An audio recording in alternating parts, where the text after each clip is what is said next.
So now I'm using the web server to remote control the arms via Wi-Fi. So, okay, these are now I'm lowering the shoulders.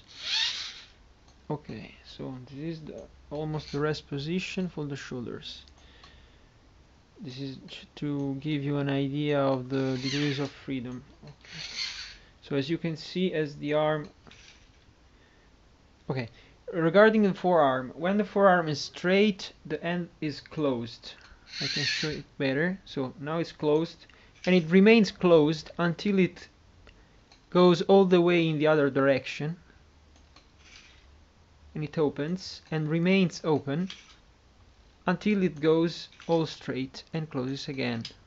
Okay, so the end is not independent from the forearm movement. It does not have a separate motor. And so that's the movement you can get. You can go all down, forward, and all up like that. Okay. And the same with the other arm.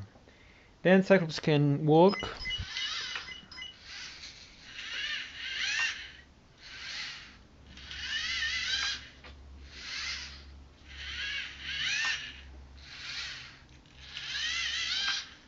And turn.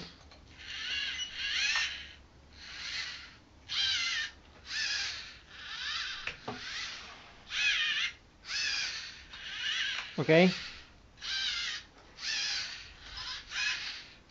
So that's it basically.